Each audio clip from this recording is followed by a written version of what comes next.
do come up with the magic potion of life eternal, the world will change dramatically. The first thing to disappear will be war. With immortality, war will become simply meaningless. So the only place to get an adrenaline high by shooting up a few unfriendlies will be in computer games. For example, in War Robots, a tactical online shooter that has won the hearts of more than 60 million people who installed it. Stunning 3D graphics, constantly updated content, and of course, the robots, huge armed-to-the-teeth iron monsters, whose sole purpose is to destroy all enemies before they stuff your ass with red-hot lead. Download the game via the link in the description and get a cool bonus. The GI Patton Robot plus Aero War Paint. 4 times Punisher machine guns, 400,000 silver, and 100 gold. According to some biologists, the possible life expectancy of any organism, including man, can be from 7 to 14 periods of maturity. A period of maturity for a human is approximately 20 to 25 years. That means that a human being, under absolutely ideal conditions, could be expected to live to as much as 350 years old. In reality, reaching this age is hindered by any number of difficulties. Even the semi-mythical Chinese long lifer, Li Qin-yuan, lived only 256 years, according to the boldest legends. And this is still much less than the 350 years postulated. The actual documented record-breaking age for a human being is only 122 years old, for a Frenchwoman, Jeanne Calment, who died in 1997. However, don't forget that at the beginning of the 20th century, the average life expectancy in most countries was somewhere between 30 to 40 years, and today is about 70 years. So someday, perhaps, these extraordinary figures will not seem so completely unattainable. And in order to understand what can help us in achieving such an important and ambitious goal, let's turn again to the past and ask the question, what was it over the last 100 years that so miraculously almost doubled life expectancy?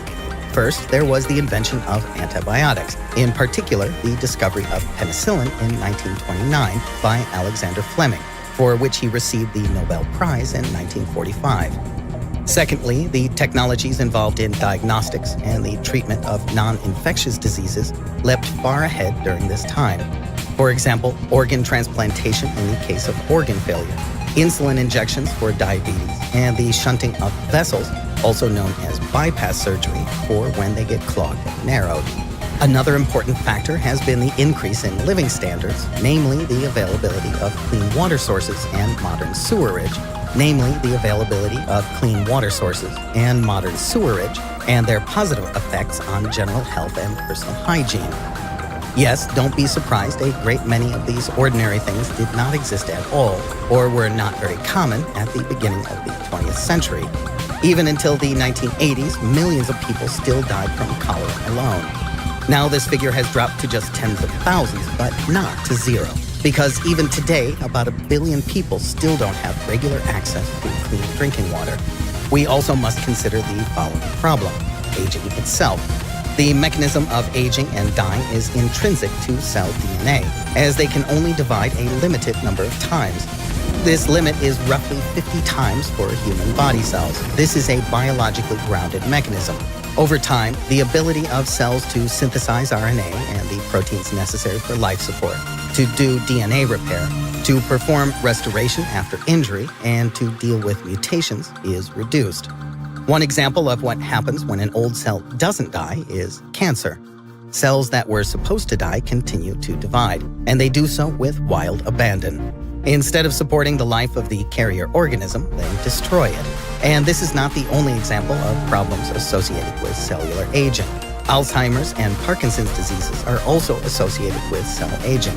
But in these cases, instead of an accelerated division, these cells simply cease to perform their functions. Can mankind ever defeat aging? I'm inclined to say yes, as some of the inhabitants of our planet have already succeeded. Today, it's known that the Hydra and one species of flatworms are immortal from a biological point of view. And then there are the Aleutian perch, several species of turtles, the bivalve mollusk Arctica islandica, the red sea urchin, as well as some pines and other species of trees, among whom specimens have been found to have lived more than 4,000 years and are considered near immortal. That is, their aging proceeds at an incomparably slow pace. The most probable reason for this biological near immortality is a high regenerative capacity, thanks to which new cells of the organism appear much faster than the old ones die. Today, active and enthusiastic research on stem cells is being carried out in laboratories around the world. These are the cells by which we first develop and are born. All the cells of the organs and tissues of the body are formed from them. The first stem cell is the zygote, the single cell from which the development of the entire organism begins. Treatment of a great many of the diseases associated with aging is possible with their help. For example, even now, stem cell injections successfully treat Parkinson's disease. Of course, old age and illness are not the only things that threaten you throughout your life. The editorial site List25 summarized a vast amount of statistical data and determined what the most dangerous things for human life are. The most common, falling down stairs or on ice, car accidents, accidental injuries, and suicide. Those are among the 10 most dangerous things that hurt and kill human beings. Somewhere in the world, someone commits suicide every 40 seconds. So even if you manage to avoid all other deadly dangers and risks in the world, it's still possible that you might part with your own life of your own free will under the influence of some dire circumstances. But what if people could stop aging, defeat disease, and avoid all other causes of death right now? Alas, joy would be short-lived, at least in our current state of affairs. Approximately 135 million people are born on Earth annually, and about 60 million die. And although population growth is still great, if people didn't die, the growth rate would almost double. If today people somehow became immortal, then in the next 25 years, the Earth's population would quickly reach 11 billion people, a figure that many researchers deem critical. With so many people eating food, drinking water, and using other resources necessary for life, we would quickly run into severe resource depletion and overuse problems. And no secrets of longevity are going to help in this situation. Quite the opposite. So, if we manage to significantly increase life expectancy, at the very least, we need to think about how to feed, equip, and provide housing for a rapidly growing number of inhabitants of this big blue marble we all share. But even if we could solve all of the previously described problems, according to the laws of physics, we would not be able to prosper eternally. You've possibly heard of the second law of thermodynamics, especially if you studied physics. Put simply, it is that entropy increases. The easiest way to explain what entropy is by using the example of an engine. Imagine that you pour a liter of gasoline into the gas tank of a car. The gasoline is burned, and its potential energy is converted into the energy of the car's motion, and the output is the products of the breakdown of the gasoline. But even the most modern internal combustion engines have an efficiency of, at best, 50%. This means that 50% of the energy is actually spent on moving the car, and the other 50% is simply lost, escaping out into the universe. No process can achieve 100% efficiency, but even if we hypothetically could achieve 100% efficiency, and we somehow captured all the energy from the engine's combustion process and decided to try to convert this energy back into molecules of gasoline, it would be impossible. Basically, entropy only goes one way. You can't unburn things. You can't put Humpty together again. The same thing, but on a much larger scale, happens with the entire universe. Any process reconstructing a molecule requires more energy than remains after its destruction, which means that sooner or later, everything, and I mean everything, will meet its end.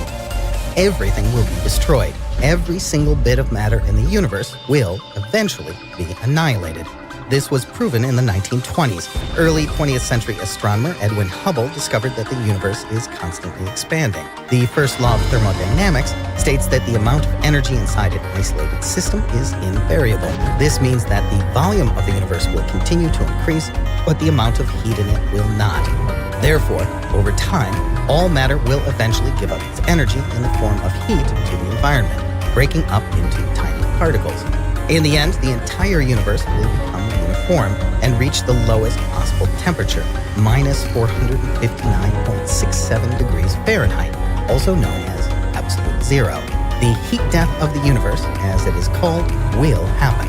It will also, however, take a long time, trillions upon trillions of years. So you need not fear opening up the front door tomorrow and seeing the entire universe beyond your doormat broken up into its constituent atoms. Phew! And if all the information you've just acquired causes you to feel some sense of impending doom, do not despair. Such ordinary, conventional, humdrum things like looking both ways when crossing the street, getting healthy sleep, eating nutritious foods, and taking part in physical activities will help you to prolong your life considerably without the need for a biologist. And remember, every day is the first day of the rest of your healthy life.